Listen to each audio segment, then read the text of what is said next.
கர்த்தர் அதிசயங்களை செய்கிறார். ஊழியங்கள் வழங்கும் ஜீவ வார்த்தை. கர்த்தருடைய ஊழியக்காரன் உங்களை சந்திப்பதில் பெருமகிழ்ச்சி அடைகிறேன். கர்த்தர் நல்லவர், அவர் உங்களை கைவிட மாட்டார். தேவன் நல்லவர், அவர் சொன்ன வார்த்தை நிறைவேறும். தேவனுடைய ஊழியக்காரன் உங்களை பார்த்து தேவனுடைய ஸ்தானாதிபதி என்று சொல்லுகிறேன். நீங்கள் ஆசீர்வதிக்கப்படுவீர்கள், நீங்கள் மேன்மைப்படுத்தப்படுவீர்கள், நீங்கள் உயர்த்தப்படுவீர்கள், பெரிய காரியத்தை பார்க்க போறீர்கள். நம்புறீங்களா?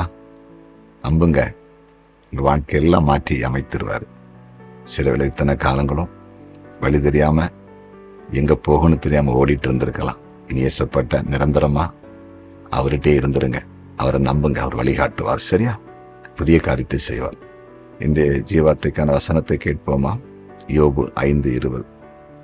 பஞ்ச காலத்திலே அவர் உம்மை மரணத்துக்கும் யுத்தத்திலே பட்டயத்தின் வெட்டுக்கும் விலக்கி மீட்பார். இந்த ஜீவார்த்தின் தலைப்பு, பஞ்ச காலத்தில் அற்புதம் செய்வார். பஞ்ச காலத்திலே அவர் உம்மை மரணத்துக்கும் யுத்தத்திலே பட்டயத்தின் வெட்டுக்கும் விலக்கி மீட்பார். பஞ்ச காலத்திலே விலக்கி மீட்டு நம்மை நடத்துகிறோம், அற்புதம் செய்கிறோம். பஞ்சம் பாருங்க, உலகத்துல நீங்க பார்க்கும்போது பல பஞ்சங்கள் வந்திருக்கிறது. நீங்கள் பரிசுத்த வேதாகமத்தை பார்த்தீங்கன்னா ஆபிரகாம் நாட்கள்ல பஞ்சம் வந்திருக்கு, ஈசாக்கு நாட்கள்ல பஞ்சம் வந்திருக்கு, தாவீது நாட்கள்ல பஞ்சம் வந்திருக்கு. பெரிய பஞ்சங்கள் உண்டாயிருக்கு. அப்போஸ்தலர் புஸ்தகத்துல கூட பஞ்சம் வரேன்னு ஒரு தீர்க்கதரிசி சொல்லி பஞ்சம் உண்டாயிட்டான். அதே போல எலியா நாட்கள்ல பார்த்தீங்கன்னா தேசத்துல பஞ்சம் உண்டாயிட்டு. ஏன்னா எலியாவுடைய வார்த்தையின்படி 3 வருஷம் மழை பெய்யல. 3 வருஷம் தொடர்ந்து பூமியில மழை பெய்யலன்னா என்ன நடந்திருக்கும்? ஒரு மரம் செடி கொடி ஒன்றும் இருந்திருக்காது, எல்லாம் போயிட்டு, விவசாயமே இல்லை. ஆனா எலியாவுக்கும் அந்த சாரிபாத்தூர்ல இருந்த விதவைக்கும் மகனுக்கும் பஞ்சம் இல்லை. அவ வீட்டுல கடைசியா இருந்த கொஞ்சம் எண்ணெயும் மாவும் கர்த்தருடைய வார்த்தையின்படி பெருகி கொண்டே இருக்குது. அதை வச்சு அவங்க சாப்பிட்டுட்டே இருக்கிறாங்க. தேசத்துல 3 வருஷத்துக்கு பிறகு மழை பெய்து விவசாயம் ஆரம்பிச்சு அப்புறமா சாப்பாடு உற்பத்தி செய்கிற வரையிலும் அவங்க வீட்டுல ஒன்றும் குறையல. நம்ம தேவன் அதுதான், நம்ம ஆண்டவர் அதுதான். உலகத்துல எல்லா இடத்துலயும் பஞ்சம் இருக்கும், கர்த்தருடைய பிள்ளைகளுக்கு பஞ்சம் இருக்காது. சரியா? அதனால உலகத்துல பஞ்சம் இருக்குன்னு நான் சொல்ல வரல. நீங்க பயப்படாதீங்க, ஏசப்பா நம்புங்க, அவருடைய வார்த்தையை நம்புங்க. கர்த்தரை தேடுறவங்களுக்கு ஒரு நன்மையும் குறைபடாது. உலகத்துல எல்லாரும் வேலை இழந்துட்டு இருக்கலாம், உங்களுக்கு வேலை கிடைக்கும். உலகத்துல எல்லாரும் வியாபாரத்துல லஸ்ட்ன்னு சொல்லலாம், உங்களுக்கு லாபம் உண்டாகும். எல்லாரும் எங்களுக்கு எதுவுமே வாய்க்கலன்னு சொல்லலாம், உங்களுக்கு எல்லாம் வாய்த்து கொண்டே இருக்கும். கர்த்தர் செய்வார். கொரோனா காலகட்டத்துல கூட கர்த்தர் அதிசயங்களை செய்கிறார். ஊழியத்தை கர்த்தர் அழகாய் வழி நடத்தினார், ஒரு குறையும் இல்லை.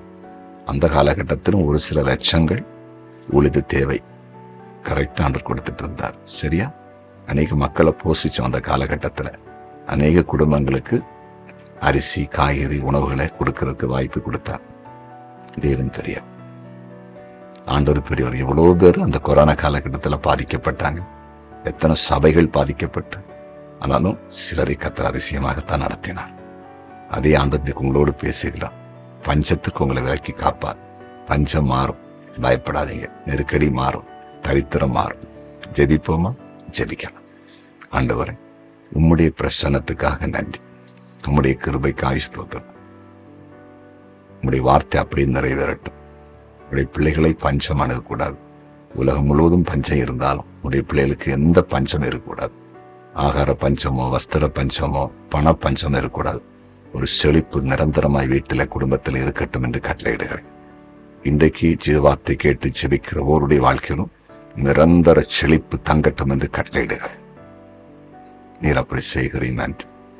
இப்போது வியாதிப்பட்டவர்கள் சுகமாக்கப்படட்டும், படுக்கையில் இருக்கிறவர்கள் சுகமாவார்களாக, கொடிய நோய்கள் மறைந்து போகட்டும்.